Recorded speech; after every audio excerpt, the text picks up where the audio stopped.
গৃহবধূকে হত্যার দায়ে দেবরের মৃত্যুদণ্ড, শ্বশুর শাশুড়ির যাবজ্জীবন।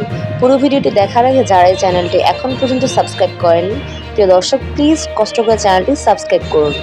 চাঁদপুরের হাইমচরে গৃহবধূ ফাতেমাকে বয়স তার ৩৯ বছর শ্বাসরুদ্ধ করে হত্যার দায়ে দেবর রিপন গাজীকে মৃত্যুদণ্ড ও শ্বশুর সিরাজুল ইসলাম গাজী এবং শাশুড়ি শাহানারা বেগমকে যাবজ্জীবন কারাদণ্ড দিয়েছে আদালত। বৃহস্পতিবার ২৪ এপ্রিল বিকেলে অতিরিক্ত জেলা ও দায়রা জজ আমিরুল ইসলাম এই রায় দেন। হত্যার শিকার গৃহবধূ ফাতেমা প্রবাসী ফারুক গাজীর স্ত্রী এবং নারায়ণগঞ্জ জেলার গোড়াকান্দ এলাকার মৃত জামাল উদ্দিন খানের মেয়ে। মৃত্যুদণ্ডপ্রাপ্ত রিপন জেলার হাইমচর উপজেলার পশ্চিম ভিঙ্গুলিয়ার গ্রামে সিরাজুল ইসলাম গাজীর ছেলে। যাবজ্জীবনপ্রাপ্ত আসামি সিরাজুল ইসলাম মৃত হাশেশ গাজীর ছেলে এবং শাহানারা বেগম সিরাজুল ইসলামের স্ত্রী।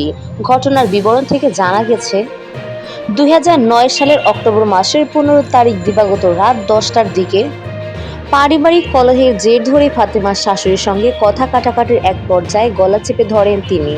ওই সময় আসামি শ্বশুর ও দেবর ফাতেমার পেটে লাথি মারে। ঘটনাস্থলে গৃহবধূ ফাতেমার মৃত্যু হয়। পরে লাশ গুম করার উদ্দেশ্যে বাড়ির পুকুরে নিয়ে লুকিয়ে রাখেন তারা। পরদিন ১৬ অক্টোবর সকালে বাড়ির লোকজন দেখলে পুকুর থেকে লাশ উদ্ধার করে হাসপাতালে প্রেরণ করে।